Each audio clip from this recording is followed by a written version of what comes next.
Coríntios, carta de Paulo a 2 Coríntios, capítulo 1, versículo 1.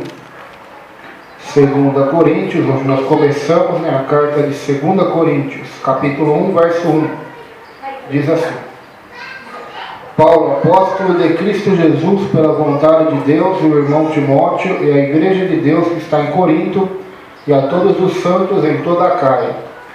Paulo, apóstolo de Jesus Cristo, pela vontade de Deus, e o irmão Timóteo, a igreja de Deus que está em Corinto, com todos os santos que estão em toda a Caia. Amém? Então, a partir de hoje vamos começar a estudar a segunda carta de Coríntios. Estudamos os 16 capítulos da primeira carta. Agora vamos dar continuidade à segunda carta de Coríntios.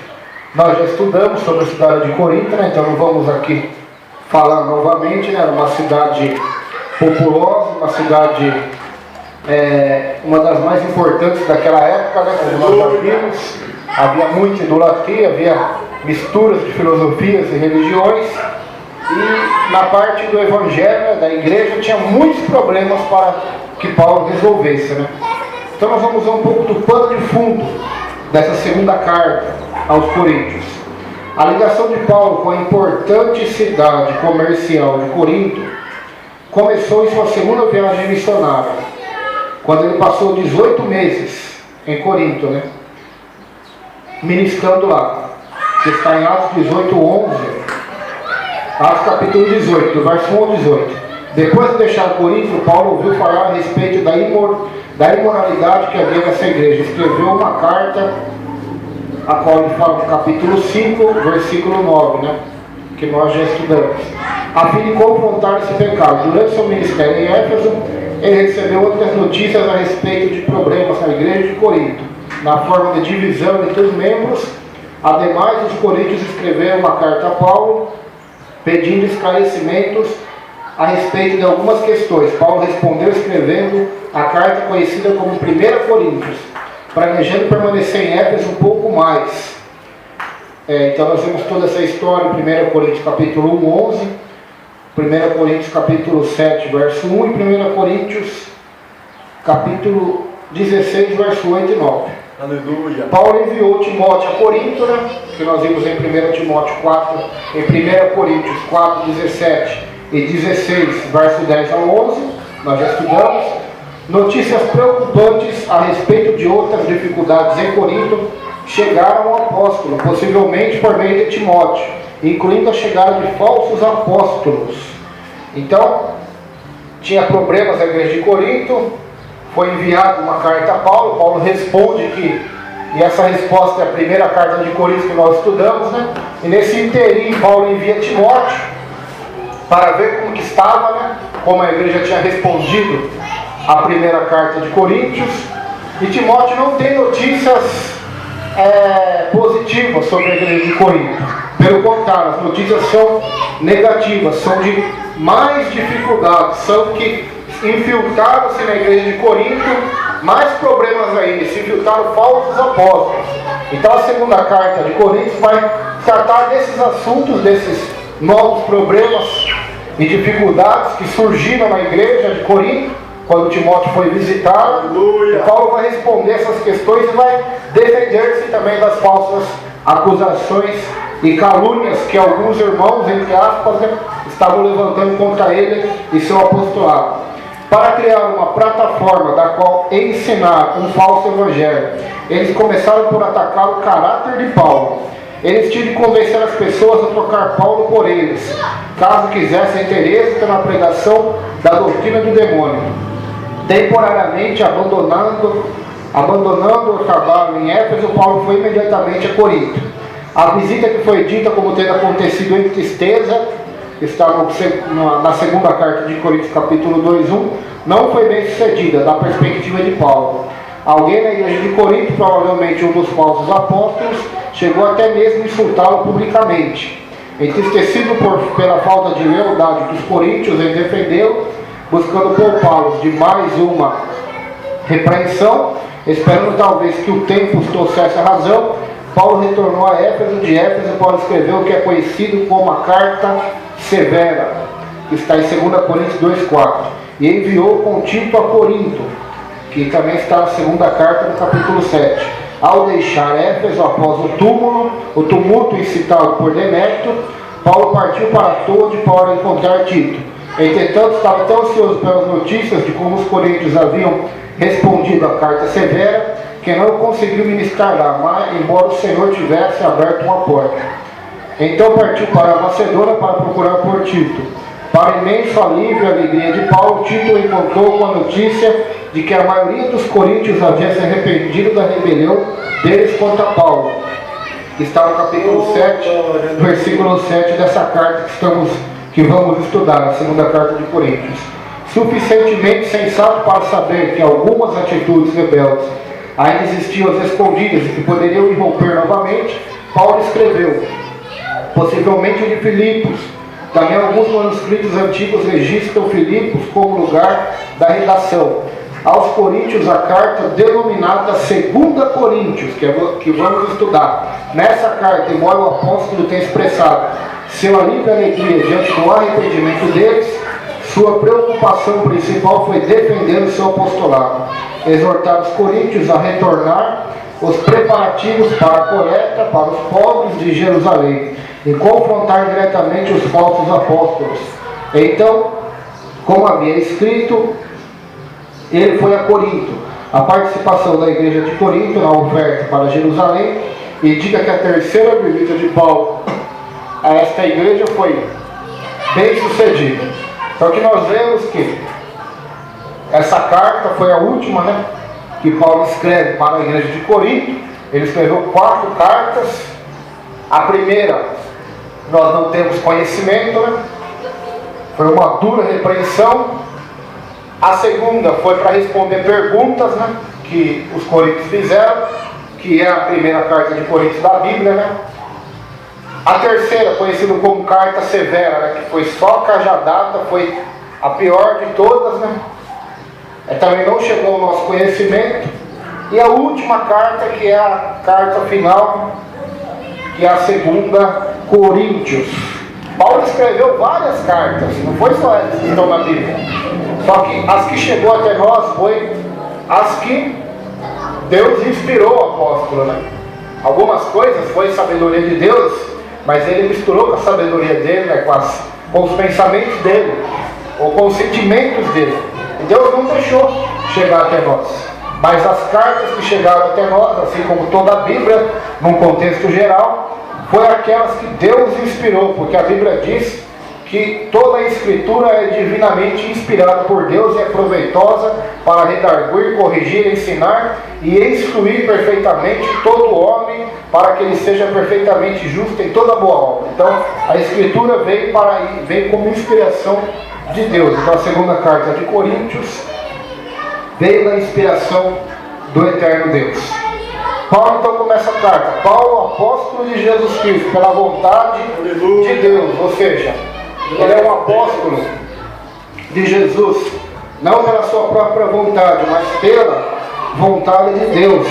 A posição oficial dele é de apóstolo, mensageiro, enviado por Cristo. Então, Paulo é um apóstolo pela vontade de Deus, não pela vontade do homem, pela unção humana, pela vontade humana, como acontece hoje, pessoas que são ungidas, tanto apóstolos como pastores e evangelistas, não pela vontade do Eterno, mas pela vontade do homem.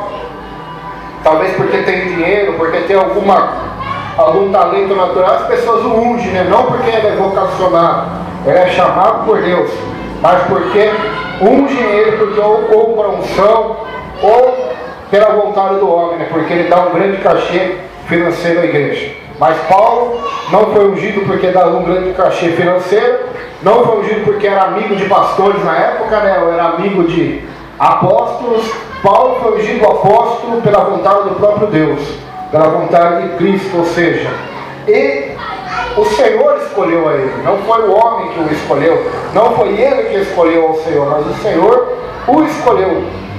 Então ele é apóstolo de Jesus Cristo, pela vontade de Deus. E também fala do nosso irmão Timóteo, que está junto com ele, a igreja que está em Corinto. com todos os santos que estão em toda a Caia. Versículo 2. Graça a vós e paz, da parte de Deus, nosso Pai, e da do Senhor Jesus Cristo. Graça a vós outros e paz, da parte de Deus, nosso Pai, e do Senhor Jesus Cristo. Então, é um desejo como uma carta comum, né? Quando a gente escreve uma carta para alguém, ou agora a carta já não é mais a moda, né? Agora a moda é e-mail, né? A carta está saindo, pouco a pouco ela está saindo da moda, né? Porque hoje, se eu enviar uma carta para o Japão, vai demorar quantos dias para chegar lá, pastor? Demora meses. Agora, se eu enviar um e-mail para o Japão, chega em segundos. Segundos. Se eu mandar uma carta lá para o Nordeste, quanto tempo demora para chegar? Agora, se eu fizer uma ligação pelo celular, pelo telefone, ou mandar um e-mail, é rápido. É muito rápido. Com a tecnologia, é muito rápido. Então, o costume, né, tanto quando a gente vai ligar para alguém, para conversar, primeiramente é cumprimentar, né? Então, esse aqui é o cumprimento das cartas, né?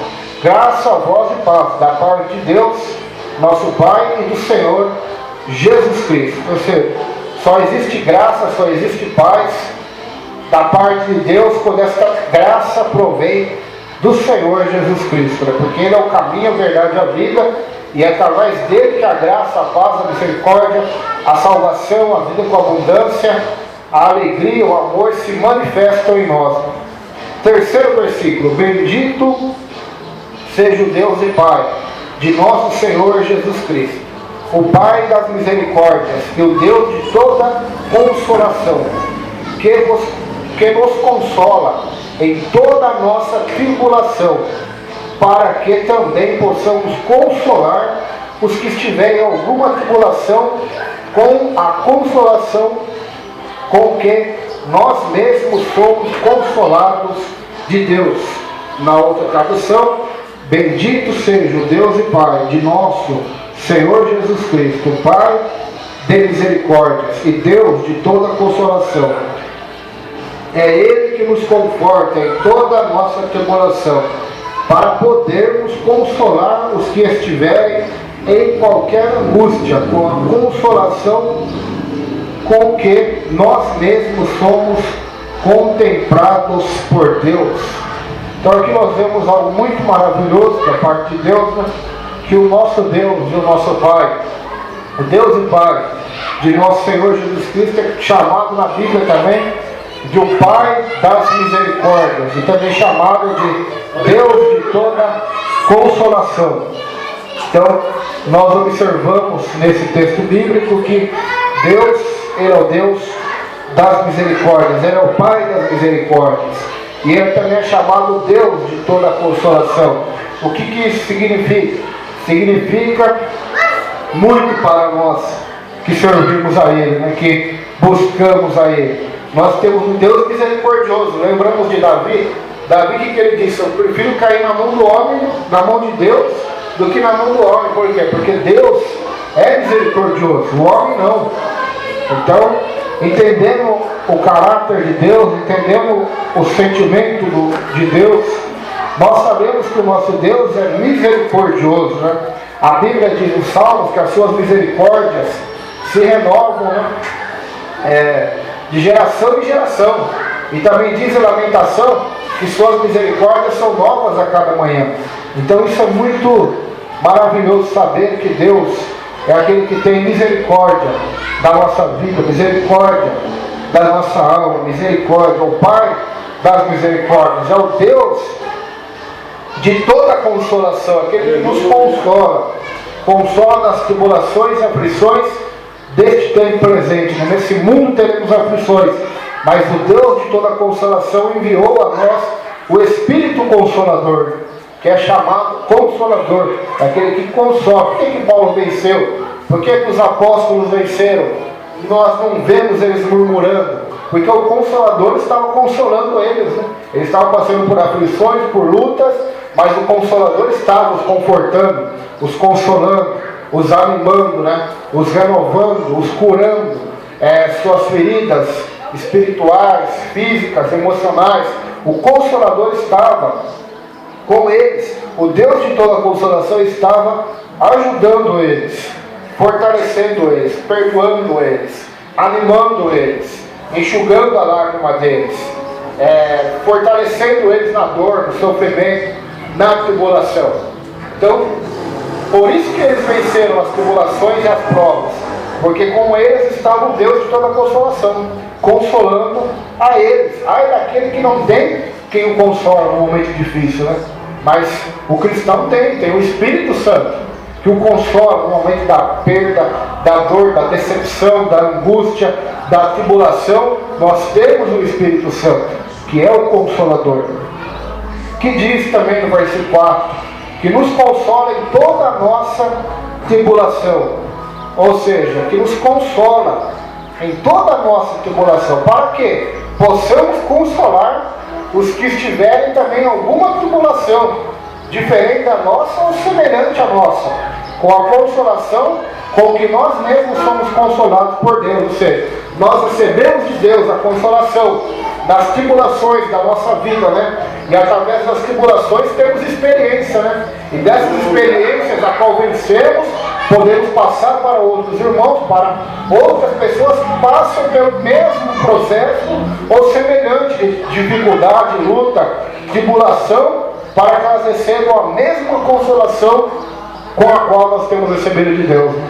Então, nós passamos, recebemos a aprovação de Deus no momento da prova, somos aprovados, consolados, fortalecidos.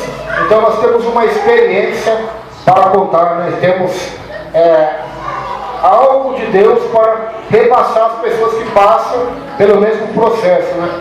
Com a consolação que recebemos de Deus, então passamos a consolar as pessoas também. Deus me deu a vitória, te dará a vitória também. Eu passei pela luta, mas eu venci. Você que está passando pela luta, você vai vencer também. Você que está passando pela dificuldade financeira, ou no casamento, ou profissional, ou precisa de alguma coisa das mãos do Eterno, Deus me ajudou, Deus me fortaleceu, Deus me deu força e vai dar para você também. Então é dessa forma que Deus age, né? Por que Jesus desceu à terra, sofreu, viveu como homem, e passou por tudo que nós passamos, para nos compreender mais, para nos entender mais, para ter uma experiência como homem, né? Porque Deus não tinha, embora Ele é onisciente, sabe de tudo, né? Mas o Deus Filho desceu até a terra para ter uma experiência da vida humana, para viver uma vida humana, para sofrer como homem, né? Para chorar como homem, para ter fome como homem, para ter sede como homem, para cansar-se, né? E até dormir como homem. Assim, por isso que Ele desceu até a terra. Não, é claro que o objetivo principal foi nos resgatar, foi nos salvar, mas veio mais um pacote de bênçãos. Ele teve a experiência das tribulações, das aflições, né? Mais do que todos nós possamos imaginar ou haveremos de ter, né? Porque a Bíblia diz que nosso Senhor foi um homem de dores, experimentado nos trabalhos. Ou seja, ele teve todas essas experiências e foi ajudado, consolado e venceu pelo Pai Celestial. Ele falou para nós: o mundo tereis aflições, mas tenha bom ânimo, eu venci o mundo. E se nós estamos com Ele, a Bíblia diz, não sou eu, em Romanos 8, somos mais que vencedores. Então, essa experiência que Paulo estava passando, essas aflições e tribulações, ele as usava para a glória de Deus, para consolar as outras pessoas, né? Então ele tinha as aflições, as tribulações, mas ele era consolado e consolava o povo também. Vamos continuar, verso 5. Porque como as aflições de Cristo são abundantes em nós, assim também a nossa consolação sobeja por meio de Cristo. Está aqui também, né? Porque assim como o sofrimento de Cristo se manifesta em grande medida a nosso favor, assim também a nossa consolação transborda por meio de Cristo. Estava lendo uma frase do pastor John Piper, da Igreja Batista Tradicional, se não me engano é Batista mesmo, reformada dos Estados Unidos, e ele disse uma frase muito interessante. Ele diz assim: a Igreja moderna, se ela continuar na sua filosofia que ela tem, então ela vai escrever livros e vai fazer pregações e vai dizer: Deus odiou o apóstolo Paulo, Porque o apóstolo Paulo passou fome, passou por dificuldades, passou por enfermidades, passou por perseguições. Deus odiou ele, porque eles pregam que há somente glória na terra, felicidade, prosperidade, cura divina, que você vai ter para emprestar, não vai tomar emprestado. Eles pegam as alianças lá de Deus com Israel, né? De Deuteronômio 28, vocês vão estar por cabeça e não por cauda, vocês terão o melhor dessa terra. Então, se a teologia da prosperidade for sincera, ela vai ter que afirmar isso, que Deus odiou o apóstolo Paulo, porque tudo que ela prega, Paulo não viveu, foi tudo o contrário. Paulo teve abundância, teve escassez, teve necessidade. A teologia da prosperidade prega que nós devemos ser igual uma sanguessuga, né? Sempre com o desejo de conquistar mais e mais. E Paulo não pregava dessa forma. Vocês têm o que comer, o que beber, estejam alegres e contentes. Então, nós observamos que, para a teologia da prosperidade, Deus, Jesus Cristo, odiava o apóstolo Paulo. Porque por tudo que ele passou, pelas grandes aflições, como nós bem vimos aqui, no verso de número 5, né? Porque como as aflições de Cristo são abundantes em nós, assim também a nossa consolação sobeja, né? Ou transborda por meio de Cristo. Então nós observamos que Paulo passou por grandes aflições, né? E abundante, né? Isso ninguém quer, né? Aflições em abundância. Mas foi o que Paulo passou. E nem por isso ele deixou de ter o que Jesus prometeu: vida e vida com abundância. Ele tinha mais do que o mais rico desse mundo, mais do que o cristão mais rico desse mundo. Ele tinha vida com abundância, vida com abundância. Ele tinha abundância de paz, de alegria, de amor, de generosidade, de evangelização, do poder do evangelho, de uma testemunha de Cristo, né? De boas obras para ajudar as pessoas. Então ele tinha vida com abundância. Tinha muito mais do que nós possamos imaginar. Porque a primeira coisa que a teologia da prosperidade pega, aquele texto, eu vim para dar vida e vida com abundância. A mente do homem é corrupta, né? Nós estávamos falando de Adão aqui no começo do culto, antes de começar, né? Então o que a mente do Adão que está dentro de nós já pensa? Vida com abundância é ter vários carros, casas, é ter prosperidade, é ter saúde, é ter uma família feliz, é ter tudo do bom e do melhor, não ter dificuldade, não ter luta, não ter problema. Isso está na mente do Adão, né? Do velho Adão. Mas o que Jesus se refere à vida com abundância é muito mais do que prosperidade terrena, ou dinheiro, ou bens materiais. Porque a vida de um homem, o próprio Jesus também ensinou, não consiste no que ele possui, né? Mas a vida do homem consiste na obediência ao Senhor, no amor ao próximo, no amor por Deus. Então é isso que Deus quer ver em nossas vidas. Verso 6. Verso 6 diz assim: mas se somos atribulados, é para a vossa consolação e salvação. Ou, se somos consolados, é para a vossa consolação, a qual se opera, suportando com paciência as mesmas aflições que nós também padecemos. Então Paulo tinha aflições em abundância, mas também tinha consolação em sobejação, ou seja, transbordava, né? Essas aflições dele eram um copo quase cheio, as suas consolações eram um copo que vazava água, que transbordava de água, né? Então é isso que nós vemos no apóstolo Paulo. Então nós somos atribulados, e é para a vossa consolação e salvação que nós somos atribulados. E se somos consolados também, é para a vossa consolação, a qual se opera, suportando com paciência as mesmas aflições que nós também padecemos. Ou seja, nós padecemos e sofremos, Paulo está dizendo. Que sirva de exemplo para vocês também, para que vocês possam suportar, assim como nós, com paciência, as aflições do Evangelho, as aflições de Cristo, e possam receber a consolação, a mesma que temos recebido de Deus. Verso 7. E a nossa esperança acerca de vós é firme, sabendo que como sois participantes das aflições, assim o sereis também da consolação. Ou seja, vocês que são participantes das aflições, das dificuldades, vocês vão participar também da consolação. Ou seja, vocês foram fiéis um pouco, muito Deus colocará vocês Então esses são os verdadeiros amigos, esses são os verdadeiros companheiros, né? Não são aqueles que estão junto de nós quando estamos sendo consolados, né? Mas são aqueles que estão junto conosco, participando das aflições, junto com nós, orando junto com nós. E assim, quando formos consolados ou outro irmão, nós também seremos alegrando com os que se alegram e chorando com os que choram. Então, é isso que Paulo está dizendo para a igreja de Corinto, né? Vocês que participam junto comigo das aflições, quando eu for abençoado, quando eu for consolado, vocês serão também. Será um alívio, um testemunho, uma alegria a vocês também. Verso 8. Porque não queremos, irmãos, que ignoreis a tribulação que nos sobreveio na Ásia, pois que fomos sobremaneira agravados, mais do que podíamos suportar, de modo tal que até da vida desesperamos. Então olha a dificuldade que o apóstolo passou. Irmãos, vocês sabem, não podem ignorar, né, o que nos aconteceu na Ásia, né? A tribulação que nos veio na Ásia. Que tribulação é essa, né? Isso era algo que havia acontecido há pouco tempo, depois da escrita de 1 Coríntios, que ocorreu em Éfeso ou ao redor dessa cidade. Os detalhes dessa situação são desconhecidos, né? Então nós sabemos que Demétrio levantou uma grande perseguição contra Paulo em Éfeso, quase o matando, né? Mas houve mais coisas ali, segundo ele escreveu aqui.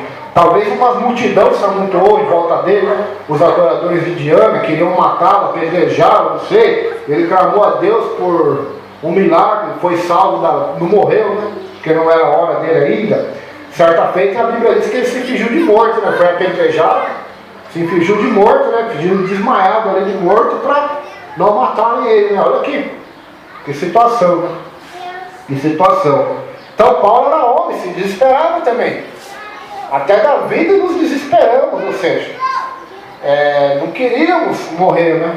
Vocês sabem a tribulação que nós passamos, que nos sobreveio, né? Fomos agravados mais do que podíamos suportar, né? Ou seja, foi uma luta terrível, grande, né? Então, nós vemos aqui Paulo falando. Então Paulo é Paulo, não está forçando a barra aqui, né? Porque ele passou por naufrágio, um monte de coisa. O que aconteceu com ele aqui foi bem sério. Verso 9. Mas já em nós mesmos tínhamos a sentença de morte, para que não confiássemos em nós, mas em Deus que ressuscita os mortos. Verso 10. O qual nos livrou de tão grande morte, Ele livrará em quem esperamos e também nos livrará ainda. Então, ele perdeu a esperança, né? Para ele já estava a sentença de morte, de ser morto, né? Para quê? Para ele não confiar nele, né? Mas para confiar em Deus, que ressuscita os mortos, que salva, que faz maravilha, né? Então Deus deixa o ser humano, Deus deixa principalmente seus filhos, né? Chegar nessa situação de desespero, né? De fim do túnel, de fundo do poço, de lugar sem saída, né? Para que nós vejamos o poder de Deus, né? Para que se cumpra em nós o que Moisés disse aos israelitas no deserto, diante do mar, né? Aquietai-vos e vede o livramento do Senhor. Então eles não tinham que fazer nada ali, a ordem era para eles marchar só. Na trás tinha exército, na frente tinha mar, aos lados havia montanhas, então eles estavam cercados. Era só Deus para livrá-los daquela situação. Assim como foi com Paulo, assim como Daniel, né? Quando você cair na cola dos leões, você vai ver que ali não vai ter amigo, não vai ter esposa, não vai ter filho, não vai ter pai nem mãe. É você olhando em Deus. E aí? Então Daniel não pôde confiar nele, ele teve que confiar totalmente em Deus, né? Assim como Sadraque, Mesaque e Abednego, né? Eles achavam que iam morrer, né? Eles mesmos disseram, olha, nós morremos, mas não vamos negar a Deus. Não vamos negar o Senhor. Nós vamos permanecer fiel à palavra de Deus. Vamos permanecer. Senta lá agora, irmão. Então nós observamos aqui nesse texto que Sadraque, Mesaque e Abednego não sabiam que iam ser livres, né? Para eles iam ser mortos naquela fornalha. O que aconteceu? Eles chegaram até aquela fornalha e lá Deus os livrou da morte, através do quarto homem da fornalha. Então o que nós temos que entender? Às vezes Deus permite, né? que nós cheguemos nessas situações onde não há socorro nenhum da parte do homem, nem da onde vinha ajuda, providência, para que nesse momento, nessa hora, Ele mostre que Ele é Deus, né? Que Ele que cuida de nós e que a nossa confiança deve ser nele, que Ele está cuidando de nós. Então, Ele fez isso com Paulo aqui nesse texto, né? O qual nos livrou de tão grande morte livrará, e quem esperamos que também nos livrará ainda. Verso 11. Ajudando-nos também vós com orações por nós, para que, pela mercê que por muitas pessoas nos foi feita, por muitas também sejam dadas graças a nosso respeito. Então isso é maravilhoso, né? Ajudando também vós com orações por nós, para que pelas suas orações que nos são feitas, Deus nos ajude e seja dado graças a Deus a nosso respeito, seja dado a bênção de Deus ao nosso respeito. Então orem por nós, Paulo está dizendo, verso 12, porque a nossa glória é esta, o testemunho da nossa consciência de que com simplicidade e sinceridade de Deus, não com sabedoria carnal, mas na graça de Deus, temos vivido no mundo e maiormente convosco. Na outra tradução, vamos ler, verso 12, porque a nossa glória é esta, o testemunho da nossa consciência, de que com santidade e sinceridade de Deus, não com sabedoria humana, mas na graça divina, temos vivido no mundo e mais especialmente para convosco. Então, essa era a glória de Paulo, né? Era a alegria de Paulo, sua consciência que estava andando de acordo com a palavra do Senhor, né? Com a santidade do Senhor, com sinceridade, verdade diante de Deus, que não andava com sabedoria humana, pela força do homem, né? Mas andava pela graça de Deus, pela graça divina, né? E que ele vivia nesse mundo para a glória de Deus, para ajudar, para pregar o Evangelho do Senhor, né? Então nós vamos ver melhor isso lá em Coríntios, 2 Coríntios 12, né? Que a graça de Deus nos basta, né? Então esse é o ensino de Paulo, né? Verso 13, porque nenhumas outras coisas vos escrevemos, senão as que já sabeis, ou também reconheceis, e espero que também até o fim as reconhecereis, como também já em parte reconhecestes em nós que somos a vossa glória, como também vós sereis a nossa no dia do Senhor Jesus. Então esse é o objetivo da epístola, né? Por isso que Paulo está escrevendo, para que eles saibam a verdade, reconheçam, se arrependam e até o fim possam reconhecer a verdade de Deus, a verdade da palavra de Deus, como em parte já reconheceram, né? Já reconheceram que Paulo era um homem de Deus, que era um servo, um apóstolo de Cristo, né? A qual Paulo, para muitos deles, já era a glória deles, né? Era uma alegria ter o apóstolo como seu fundador da igreja, como seu pregador. Como também vós, Paulo está dizendo à igreja de Corinto, serão também para mim, né? Serão minha glória no dia do Senhor Jesus, no momento do galardão, a qual Cristo vai me galardoar. Verso 15, e com essa confiança quis primeiro ir tendo convosco, para que tivesseis uma segunda graça, e por vós passar a Macedônia, e da Macedônia ir outra vez ter convosco e ser guiado por vós a Judéia. Vamos ver a tradução 15 e 16. Com essa confiança resolvi em primeiro encontrar-me convosco, para que tivesseis um segundo benefício, e por vosso intermédio passar a Macedônia e da Macedônia voltar a encontrar-me convosco e ser encaminhado por vós para toda a Judéia. Vou receber a bênção 2 vezes. O plano original de Paulo era visitar os coríntios 2 vezes, para que eles recebessem uma bênção dupla. Seus planos de viagem não resultavam do egoísmo, mas de um relacionamento genuíno que ele desfrutava com os coríntios, bem como de sua muita lealdade e do orgulho piedoso que eles sentiam um pelo outro. Então Paulo estava falando que o desejo de passar 2 vezes ali, né, na ida e na volta, passar para que eles recebessem uma bênção, uma graça, um benefício duplo, né, diante do Senhor. Verso de número 17 agora, 17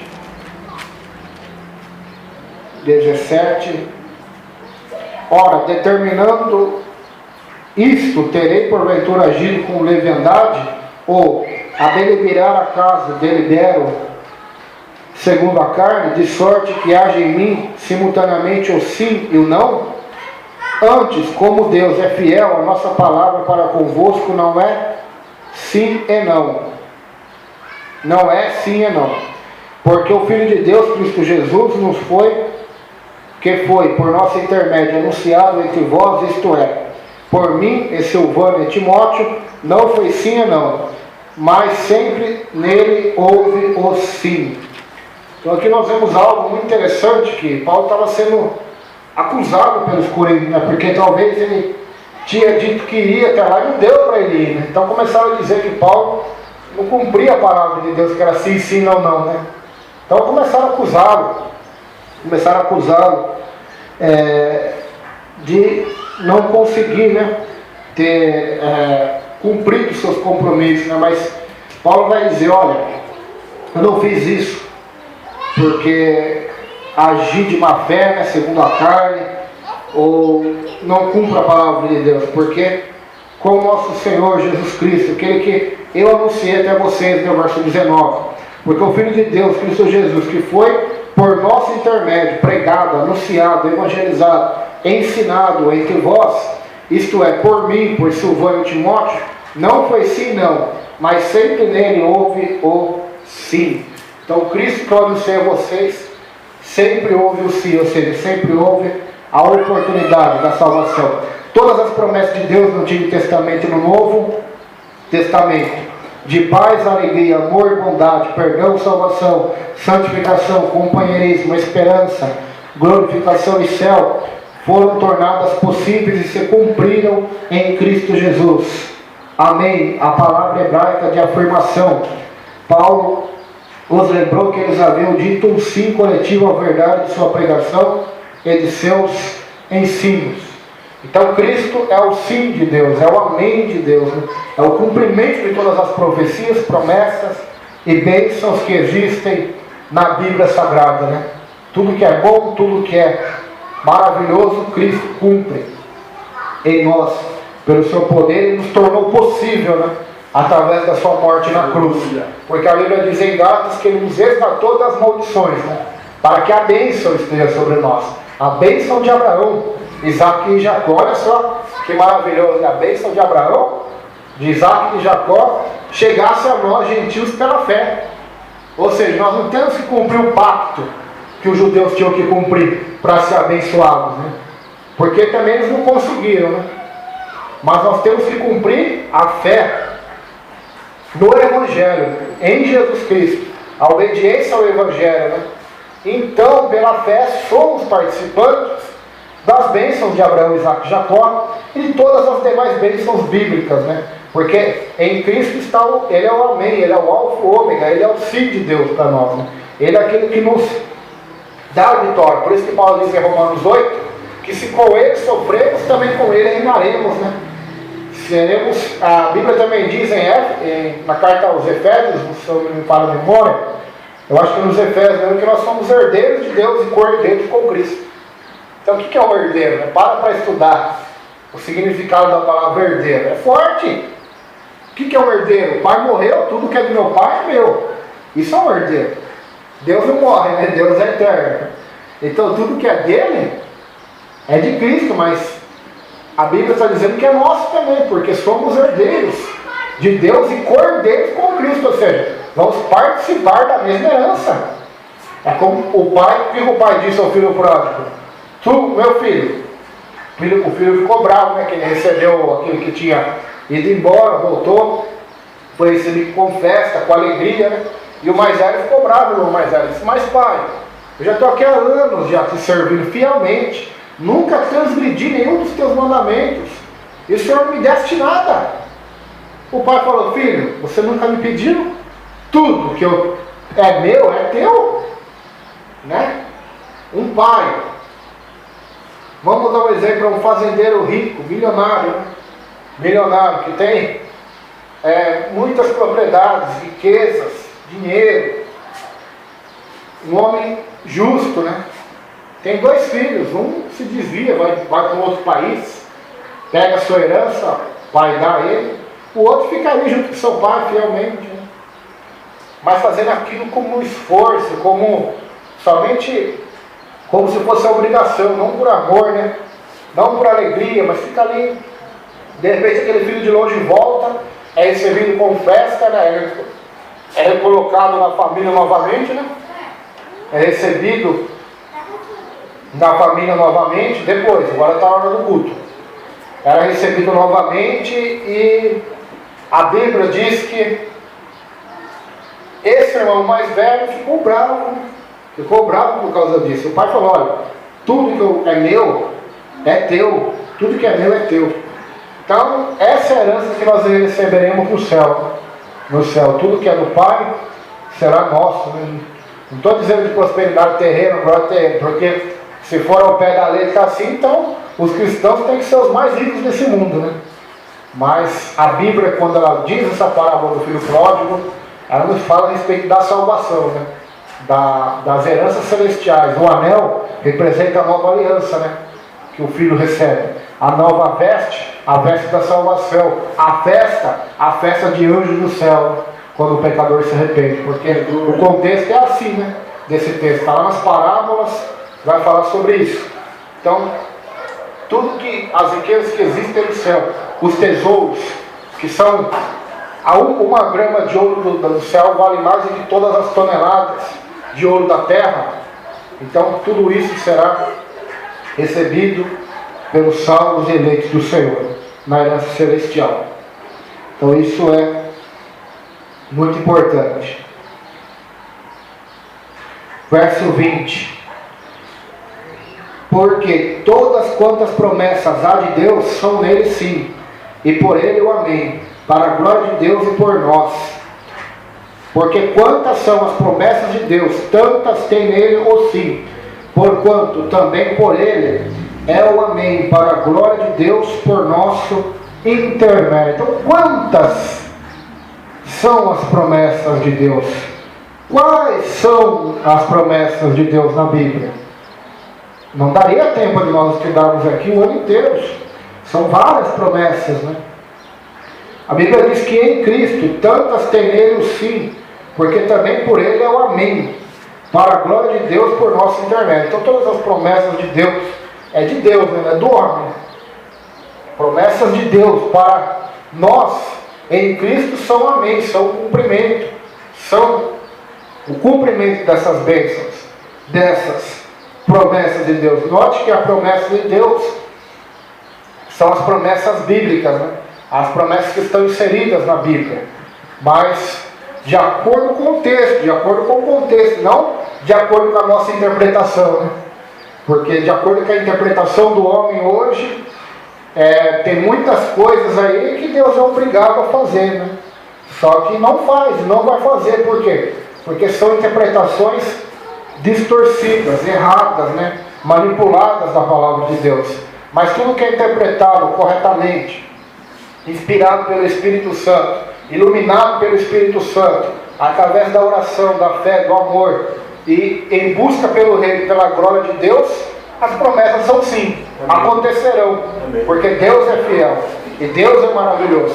Mas se nós queremos pegar a promessa da Bíblia, ou as promessas da Bíblia, para nosso bel prazer, ou para nossa carne, Cristo não vai dar o amém, nem vai dizer sim, porque Ele não está aqui para fazer vontade do homem, Ele está aqui para fazer a vontade do Pai, né? E a vontade do Pai é a glória de Deus, né? Para que seja dado o amém para a glória de Deus por nosso intermédio. Então tudo que é pedido para a nossa glória, Cristo não pode dizer amém. Mas tudo que é pedido para a glória de Deus, Ele é o amém. Olha que maravilhoso, olha lá. Verso 20 de novo. Porque quantas são as promessas de Deus, tantas tem nele o sim, porquanto também por ele é o amém, para a glória de Deus por nosso intermédio. Então Cristo só pode ser o sim, e só pode dizer amém quando é para a glória de Deus. Se for para a glória do homem, jamais, né? Jamais. Aí pode ser uma outra entidade que está dando, né? Mas não é Deus, pode ser o diabo, né? Pode acontecer isso, pastor? Pode. A pessoa pode estar pedindo para Deus algo, e Deus não está dando, mas o diabo vai lá e dá, para manter essa pessoa no engano. Para manter no engano. Para manter dizendo, olha, Deus me deu casa, Deus me deu casa, mas eu estou fumando, eu estou em adultério, eu estou bebendo. Ah, mas tá bom, eu estou salvo, então Deus está me abençoando. Então o diabo faz, para enganar. Ele vem como o quê? Nós vamos estudar aqui nessa carta, né? Lá no capítulo 9, 10. Ele vem como anjo de luz. Ou seja, ele vem como Deus, como alguém bom, que dá coisas boas, né? Que apoia o homem. Então temos que tomar cuidado, né? Porque nem tudo é Deus, não. O que o diabo disse a Jesus? Se tu me adorares, se tu me adorares aqui, prostrado me adorares, te darei tudo, né? Te darei prosperidade, riquezas. Então, tem muitas igrejas, muitos pastores e pregadores que estão prometendo coisas inspirados por demônios e por Satanás. E quem está prosperando essas pessoas não é Deus, é o diabo. É Satanás. Então temos que vigiar, temos que orar. Não estou generalizando, não estou dizendo que são todas, ou todos os pastores, ou todo tipo de... Não, tem coisas que Deus dá. Muitas coisas Deus pode fazer, Deus pode dar. Mas tem muita coisa aí que é um engano, que é o inimigo que está fazendo. Por exemplo, Satanás pode simular uma falsa cura. Ele pode pôr uma doença em você e tirá-la. Ele pode te dar uma revelação, uma profecia da briga que aconteceu na sua casa hoje, ou semana passada, ou a tua oração que você orou em voz alta, ele ouviu e pode até revelar. Então temos que tomar cuidado nisso. A nossa regra, a nossa lâmpada, a nossa bússola é a palavra de Deus. Por isso que o cristão tem que estar familiarizado com a Bíblia, estudá-la, lê-la, meditá-la, colocá-la em prática, guardá-la no coração, se alimentar dela, porque ela é pão que alimenta a nossa alma, é mel que dá sabor à nossa vida, alegria à nossa vida, né? Ela é a palavra de Deus, ela é lâmpada para os pés, luz para os caminhos. Ela é um escudo, ela é uma espada do Espírito. Então o cristão que não tem familiaridade, não procura conhecer os textos, né, as palavras, a interpretação verdadeira, mas que é superficial. O que é um cristão superficial? É aquele que lê a Bíblia uma vez na vida inteira e acha que conhece. Esse é o cristão superficial. É aquele que foi no culto de estudo uma vez na vida e acha que já sabe tudo. É aquele que fez bacharel em teologia e acabou, não quer estudar mais, não quer ler mais a Bíblia, não quer orar mais. Esse é superficial. Esse é aquele que vai ser algo fácil do inimigo. Por quê? Porque o inimigo ele vai manipular, ele vai distorcer a verdade original, a verdade da Bíblia, para levar o engano, né? É isso que as religiões fazem. Você pegar o espiritismo, o islamismo, o catolicismo, a teologia da prosperidade, todas elas têm textos da Bíblia. Até na macumba tem. Mas o que é isso? É uma manipulação, uma distorção. Por quê? Porque as pessoas são superficiais, né? Elas são profundas para estudar o ocultismo, a bruxaria, o Alcorão, o Evangelho de Kardec, as doutrinas católicas, mas quando o assunto é estudar a Bíblia, são superficiais. Lê só o que lhe convém, o que lhe chama atenção, o que é interessante para eles, né? Por exemplo, promessas são interessantes para a maioria, né? Porque a maioria quer promessa de Deus, não quer compromisso. Então, só lê as promessas. Tem até a Bíblia das promessas, né? Que as promessas são grifadas em vermelho. Então é o que o povo gosta. O povo gosta de superficialidade, de coisas rápidas, fáceis, né? Só que com Deus não é dessa forma. Com Deus é igual a escola. A escola você tem o jardim de infância, depois tem mais um grau, depois tem o pré, depois tem a primeira série até a oitava série, depois tem o primeiro colegial até o terceiro colegial, depois se você quiser você faz curso técnico de 1 ou 2 anos, para alguma profissão, um curso profissionalizante, ou se você quiser algo melhor, você faz uma faculdade de 4 a 5 anos, e se você quiser mais ainda, você vai se especializar, né, com mais 2 anos ou 3, e vai continuar fazendo um curso o resto da vida estudando, para aprender e se especializar numa única área só. Não é em toda a vida, numa única área só. Agora a Bíblia, que fala de todas as áreas, a pessoa quer aprender em um dia, quer aprender em uma vez só, quer ser iluminado em um dia. Não é dessa forma. Nós, quanto mais estudamos, mais buscamos, mais procuramos entender a palavra, mais nós vamos compreender, porque o diabo, ele ilude, ele trabalha com mentiras, né? Então muitas promessas aí não é Deus que está fazendo, não, é o próprio inimigo para manter o povo no cativeiro, na cegueira, na mentira. Porque se o diabo resolver só matar, roubar e destruir, literalmente, realmente, todo mundo vai se voltar para Deus. Mas ele não está só fazendo isso. Até porque o contexto aí de João 10 não fala nem dele, né? Está falando que é o falso profeta, que é o lobo, que é o falso pastor, que vem para matar, roubar e destruir. Não é nem dele que está falando o texto. Mas quando Jesus se refere a ele, João 8,44, chama ele de pai da mentira. Então a principal função dele é essa, né? É matar, roubar, destruir através dos falsos profetas e mentir através das falsas religiões. Então, é isso que ele tem feito no decorrer de toda a história do mundo, né? De toda a história deste planeta, induzindo-nos ao erro, distorcendo a mensagem. Ele distorceu para Adão e Eva, não foi? O que ele disse para ela? Mas é assim que Deus disse mesmo? Já colocou dúvida em Eva, já distorceu a ordem de Deus. Mateus 4, a mesma coisa. Jesus, se você pular nesse templo, os anjos vão te buscar, né? Vai te pegar. Está no Salmo 91, Jesus. Jesus conhecia, né? Vai lá. Mas Jesus conhecia realmente a Bíblia. Não a promessa só do Salmo 91, mas conhecia as instruções da palavra de Deus que dizia: não tentarás o Senhor teu Deus. E aí? Os dois estão na Bíblia. Então por isso que o crente tem que ler, estudar, se aprofundar cada vez mais, depender de Deus, orar, buscar Deus. Para quê? Para que não seja um alvo fácil do diabo. Se estudando, orando, clamando, lendo, já é difícil. Quem está fazendo essas coisas então? Está no engano que nem sabe que está ainda, né? Esse é o pior ainda, né? Está achando que está na verdade, está achando que está salvo, está achando que vai morrer e vai para o céu, e está no pior de todos os enganos possíveis, né? É isso que Satanás tem feito com milhões de evangélicos no Brasil. Essa é a realidade, e não é assustadora, é bíblica, é verdadeira, é triste, mas é a realidade da nossa situação, né? Sodoma e Gomorra estava todo no engano e achava que estava no caminho certo. Todo mundo na época de Noé achava que estava certo também, e estava tudo errado. A igreja de Laodiceia achava que estava certo, estava errado. A igreja de Corinto achava que era forte, era carnal, era criança em Cristo Jesus. A igreja de Sardes achava que era viva, era pentecostal, era avivada, mas estava morta. Então, nossa realidade é diferente. A realidade da igreja moderna hoje é totalmente diferente do que nossos olhos carnais veem. Se Deus abrisse nossos olhos, abrisse os olhos dessa geração para enxergar a verdade realmente, seriam libertos, né? Mas não querem, estão cegos. 2 Coríntios 4,4, nós vamos chegar lá daqui a pouco, vai dizer o quê? O príncipe desse mundo, Deus deste século, cegou o entendimento dos incrédulos, para que eles não vejam a glória do Evangelho. Então por isso que eu estou pegando esse texto da promessa e estou dizendo tudo isso. Porque nem tudo é que é Deus que está fazendo. Nós temos que vigiar, ter discernimento, provar os Espíritos.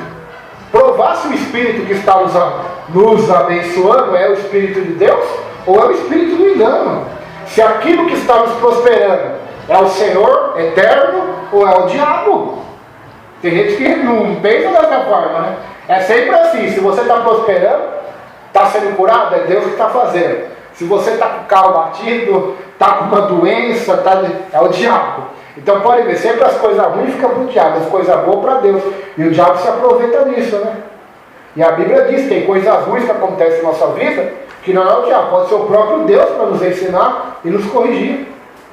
E agora tem coisas boas que acontecem na nossa vida que talvez nem é Deus, é o inimigo, para tirar o foco, para nos enganar com as mentiras, com a falsa prosperidade, com a falsa alegria que a riqueza produz. Então temos que nos atentar a essas coisas, porque é como eu disse, o satanismo tem se filtrado nas igrejas hoje, o satanismo, e eles profetizam, eles revelam e eles curam, em nome de Jesus.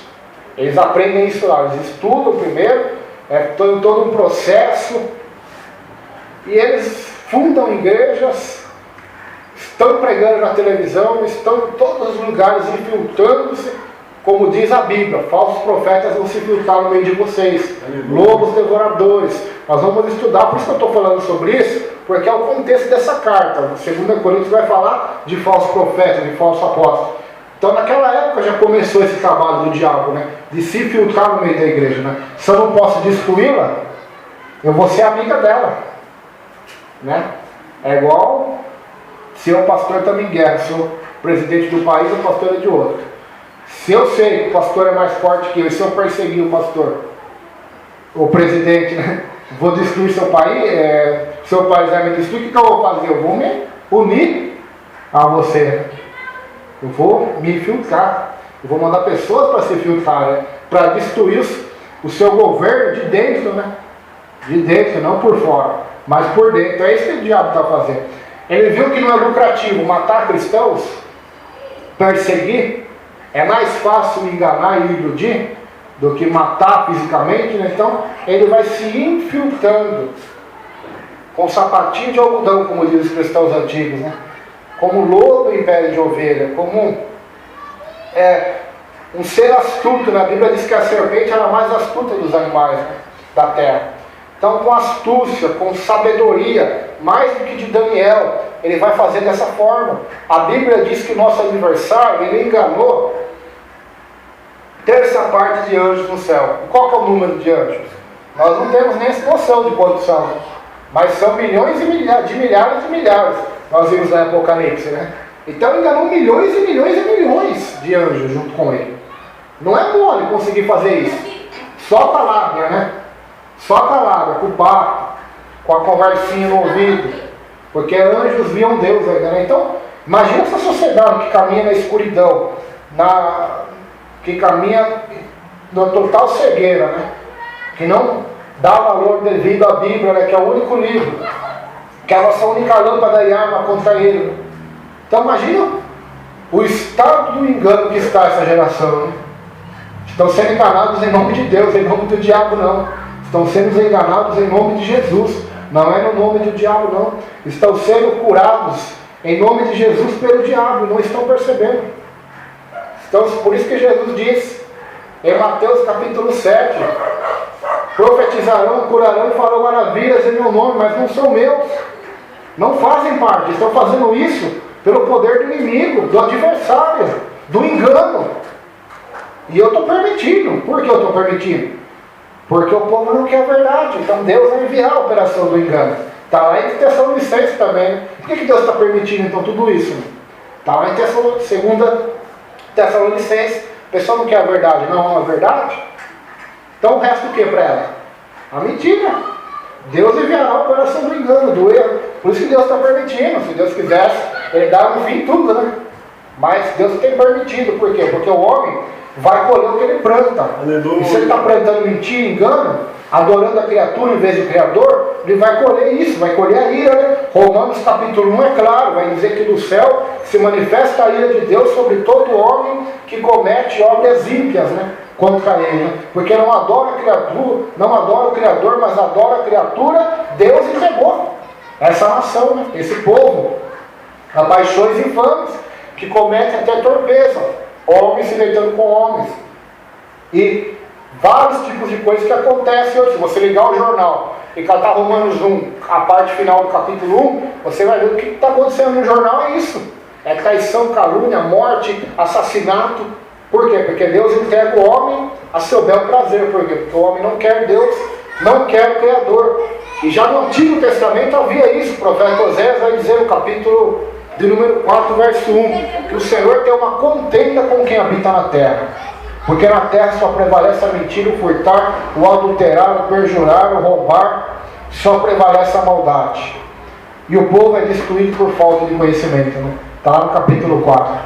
Então é isso que acontece. Repetindo o verso 20 de novo: porque quantas são as promessas de Deus, tantas tem nele o sim, porquanto também por ele é o amém, para a glória de Deus por nosso intermédio. Então, promessas de Deus para nós são sim e amém, desde que seja para a glória de Deus, para o nome dele, para o reino dele ser glorificado. se Ele me prosperar, se Ele me abençoar, ou me curar de uma certa forma, aquilo tem que contribuir para a causa principal, né?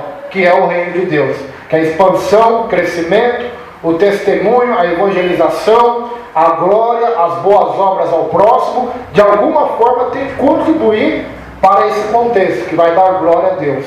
Se não for, é o diabo que está dando. É fácil, é tão fácil de entender isso, né? Então tem muita gente aí que tem sido abençoada, entre aspas, pelo engano. Verso 21. Mas aquele que nos confirma convosco em Cristo e nos ungiu é Deus. Então, Coríntios, tem falsos apóstolos aí?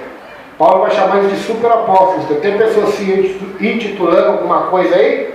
São falsos. Porque quem ungiu a mim, Paulo, quem me ungiu, quem me confirmou convosco, foi Cristo, foi Deus. A minha unção veio de Deus. Verso 22. Que também nos selou e nos deu o penhor do Espírito em nosso coração. Ou seja, que nos selou, nos deu o Espírito Santo em nosso coração. O que é selar com o Espírito Santo? Todo cristão é selado com o Espírito Santo. O que é o selo? O selo é a garantia da autenticidade, né? Da carta, do documento. Daquela época, o documento, quando era escrito por um rei ou por uma autoridade, ele tinha que ter um selo, um senador. Um selo de anel, um tipo de selo, para demonstrar que aquilo é original, é verdadeiro. Então, a nossa salvação é verdadeira, não porque nós somos bons, mas por causa do selo do Espírito Santo.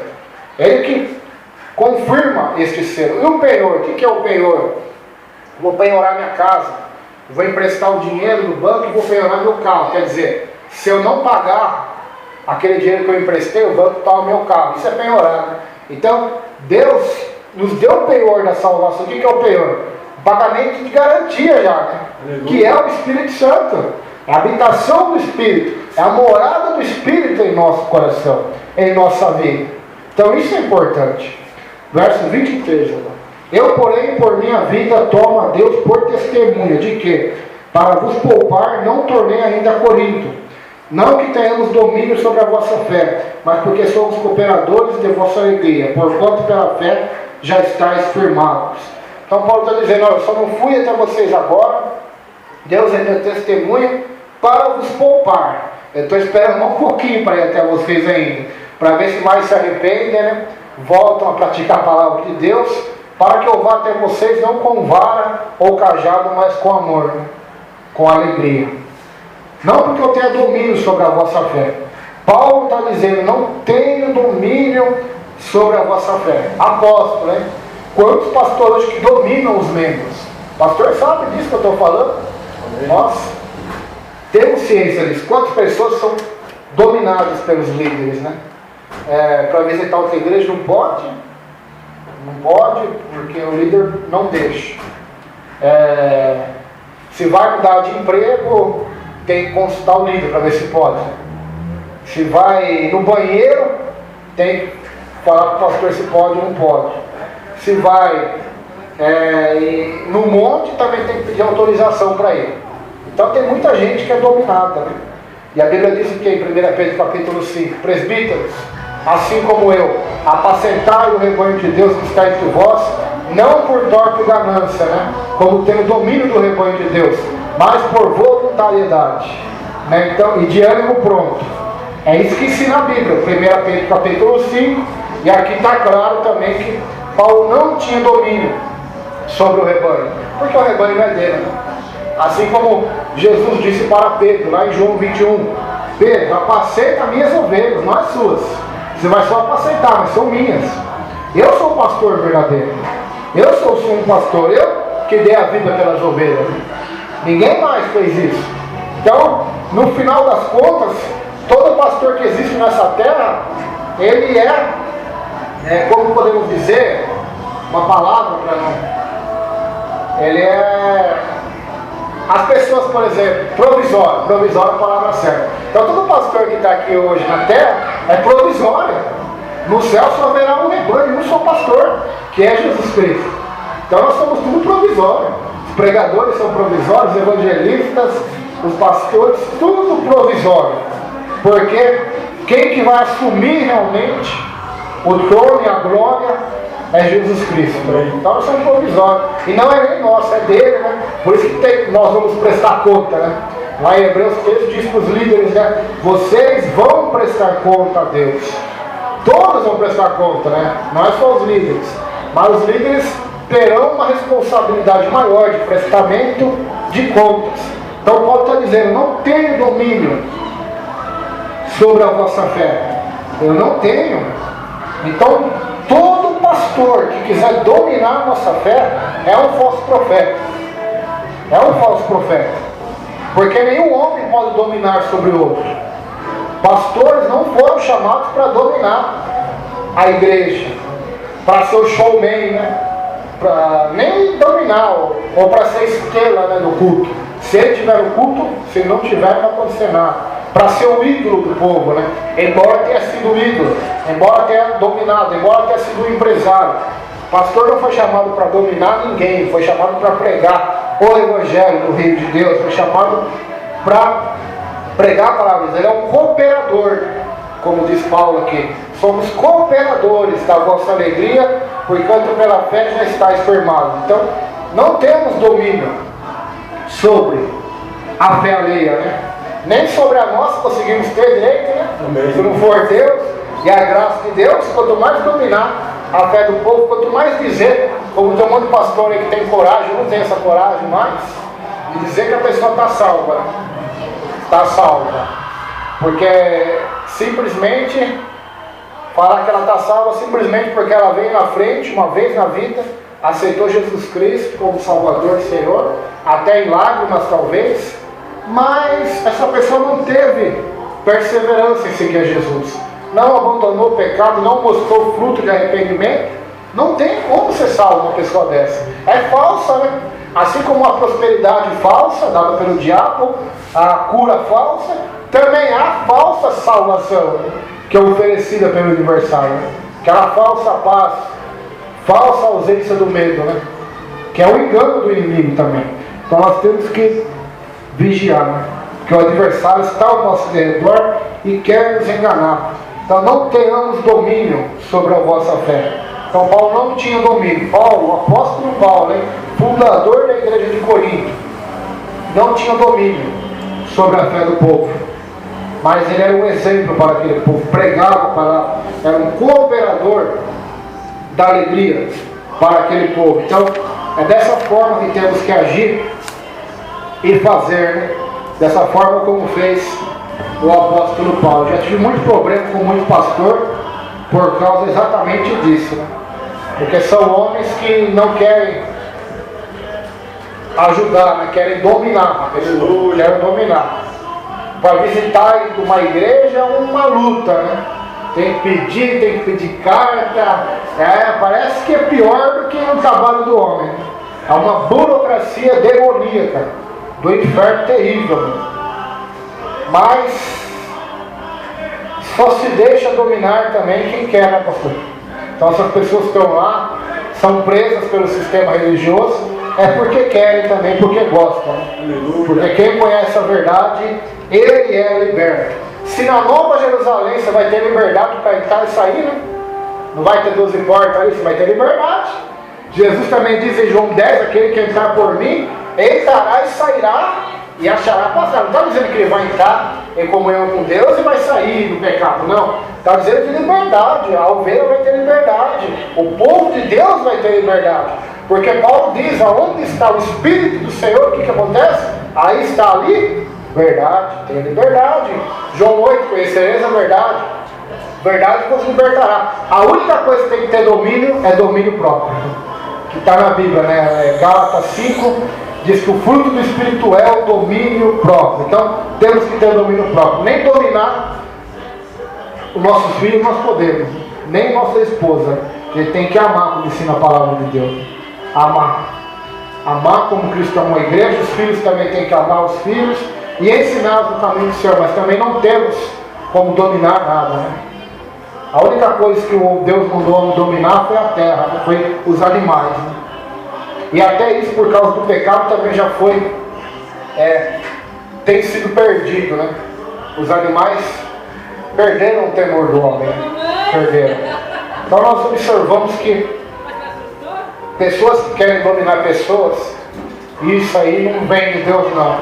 Se você ver pela história, você vai ver que Adolf Hitler, ele dominou aquele povo lá da Alemanha. Dominou. O que aconteceu? Quantos milhões morreram por causa da guerra dele, né? Ele queria fazer uma guerra e ele dominava o povo, você foi obrigado a ir, né? E quantos morreram por causa de um homem? E quantos têm morrido, né? Se alguém tiver que nos dominar, seja o Evangelho, né? Seja o amor por Deus e o amor pelo próximo, amém?